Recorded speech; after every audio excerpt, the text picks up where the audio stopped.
ప్రజలకు భరోసా ఇస్తున్నారు.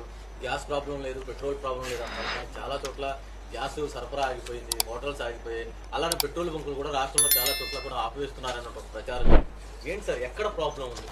ప్రాబ్లం అంతా సోషల్ మీడియాలో ఉందండి. ఎక్కువగా ఒక భయాందోళన సృష్టించడానికి, ప్రజల్లో అభద్రత భావం పెంచడానికి కోసం వాళ్ళు చేస్తున్న ప్రయత్నం.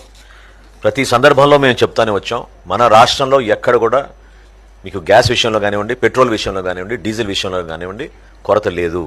ఒక ఇండస్ట్రియల్ యూసేజ్ కోసం మాత్రం కేంద్ర ప్రభుత్వం ఇచ్చిన నిబంధనల మేరకు వాళ్ళకి 10% అని ఇనిషియల్గా మనం అందించాం. 10%ని 20%కి పెంచాం.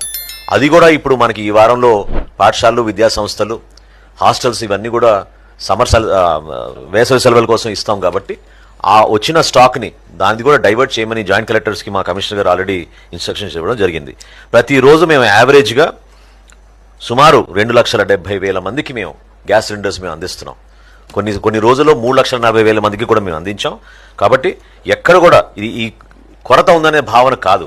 దయచేసి అర్థం చేసుకోవాల్సింది ఏంటంటే, ఒక 2 రోజులు ఇటువంటి సమాచారం క్షేత్రస్థాయిలో కావాలనే ఒక భయాందోళన సృష్టించడానికి తీసుకెళ్తున్నారు. కాబట్టి ప్రజలు రియాక్ట్ అయ్యి 2 లక్షల బుకింగ్లు కాస్త ఒకే రోజున 5 లక్షల బుకింగ్లు చేయడం వలన ఆ బ్యాక్ ఎండ్ గ్యాప్ వచ్చింది తప్ప డెలివరీస్లో ఎక్కడ కూడా ఈ 3 ఆయిల్ కంపెనీస్ చాలా అద్భుతంగా రాత్రింబగలు కృషి చేసి ఈ కొరత లేకుండా వాళ్ళు చూసుకుంటున్నారు. దానికి మా డిపార్ట్మెంట్ నుంచి అన్ని విధాలుగా సహకరించుకుంటూ ముందుకెళ్తున్నారు.